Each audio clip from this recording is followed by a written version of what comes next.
everyone. My name is Clāra, and I am the head of EloQ Communications, a Vietnam-based public relations and marketing agency. My expertise includes PR and marketing consultancy, especially crisis communication and strategic planning. Alongside working with clients, I also have an active participation in the academic world. I do academic research and academic presentations, as well as doing some of the university lecturing as well.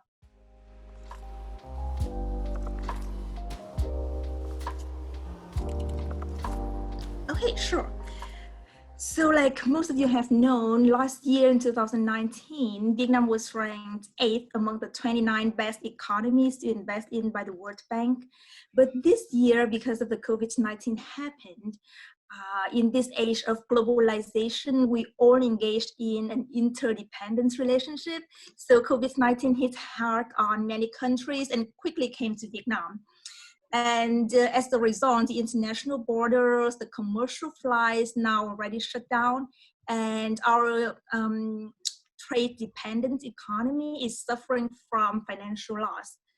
However, I think in this new normal, there are two rising features of Vietnam economy that one can easily recognize: the pandemic control and the new consumer behavior and technology transformation. Our local government has made different initiatives to successfully put the pandemic under control. The country now focuses on increasing domestic demands, and a lot of multinational companies already take the advantage in these domestic activities.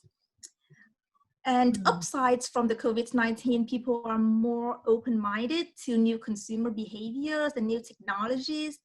As you know, for example, in the communication industry, new working methods are emerging, including virtual events, online seminars, working from home, or like online interviews, like what we are doing right now. So Vietnamese people are no exception. We are adapting to this new normal era with vast adoption of new behaviors and technologies, and that open up more opportunities for companies and businesses in the tech sector as well.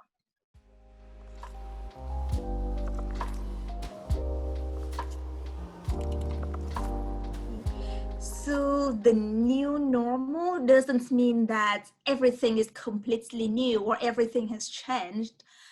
Of course, there are some new aspects, but the essence of doing business is quite the same. In this case, the need and demand have always been the main reasons for market entry, regardless of COVID-19. So finding the right local partners contributes greatly to the success of the business entry.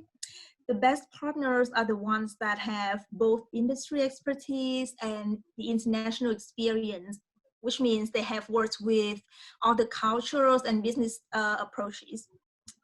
But the difference is, in this new normal context, I must add that a partner who has experience in dealing with uncertainties or crises or business disruptions would be a huge bonus because they are more adaptable to the situation and they can support their international partner better. And doing market entry in this new normal also requires flexibility.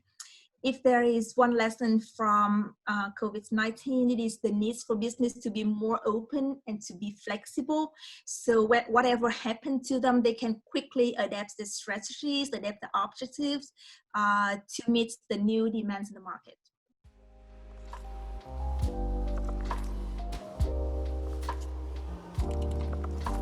The short answer is working with us. Okay. But the longer version is that there are different things we can recommend our clients to do when they have their first idea of entering Vietnam. The first thing is to do markets research. This will help identify and analyze the market size, demands, competition, and a lot more.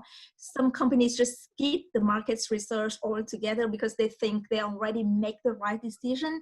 But doing the markets research will help them in a long way because they can understand a lot more about the customers, what they are looking for, and the different local culture and nuances that they have to be aware of. And the second step is business matchmaking, which means identify the relevant business opportunities, and establishing connections with reliable potential companies in the local market. And from the business matchmaking, they can the international companies can do some markets visit as well. This is the most important step for a foreign company to build trust with the local partner, because we Vietnamese, we prefer face-to-face interactions. And from that, the two sides can strike the right deal depending on their unique requirements, budgets, and business objectives. And last but not least, it is the marketing support. Most market entry companies here don't offer the marketing parts for the two companies to find an agency on their own.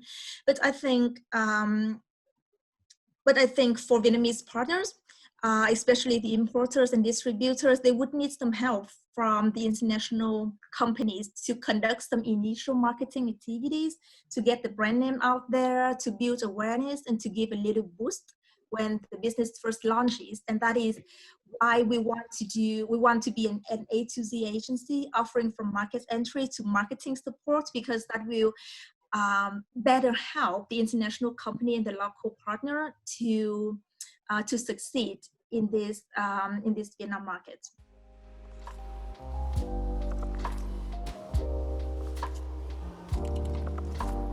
I would say the local norms and the unique media landscape in Vietnam. Mm-hmm. So the local norms and culture, as in anywhere else, they say when in Rome, do as the Romans do. So Vietnam is a very high context country with its own social norms. The local people prioritize the tradition, what they always do and feel and like. So when working with local employees or pitching a product to local customers, foreign brands should be aware of these. Making a mistake or disrespect these norms might lead to discomfort or even a large-scale boycott, which is now very easy thanks to the cancel culture and the adoption of social media. Yes. And the second thing is the government-owned media landscape. Unlike in many capitalism countries, every legal news media here in Vietnam is owned by the government and is met with a certain level of censorship. Vietnamese reporters, they prefer to work with local people. So it is recommended that foreign brands have a local representative to build a relationship with them. While the social media is on the rise, traditional media is still trusted by the public. So knowing the media landscape and how the media work here could be an advantage to the businesses.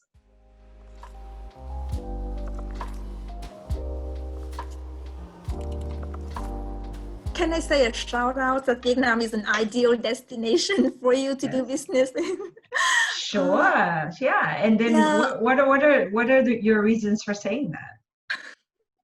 Well, I see a whole lot of inquiries from the Europe, from Poland, Belgium, France, and other countries in the Europe wanting to make an entry here in the Vietnam market. And here's why. Okay. First, it is the ideal location to do international business. We lie in the heart of Indochina. It can easily connect with Bangkok, where you are based at, and Kuala Lumpur, Singapore, China, Hong Kong, Taiwan, you name it, within a few-hour flight. Furthermore, the long coastal line harbors many world-class deep water ports. It makes the convenience in transport and making Vietnam a business transit hub for cargoes and passengers. And second, like you just noticed, it is our young and fast-growing market with heightening purchasing power. In the recent years, Vietnam is transforming at a rapid pace. In the last 10 years, the GDP per capita tripled and empower its consumers with significantly more purchasing power. And at the same time, Vietnam has one of the fastest growing middle class in the region. The upper middle income proportion is predicted to grow from less than 1% in 2011 to almost 10% in 2030. So demands for consulting services, in IT, HR, business development also has gone up tremendously. So we can say that Vietnam is still in its growing phase with the product's life cycle, and the market is open for business for both startups and established entities. And there are a couple more. Other reasons, including the trade openness, the talent, modern infrastructure, and the economic and political stability. The country's success is in controlling COVID-19, like we discussed earlier, also adds in some of the attractiveness to the market.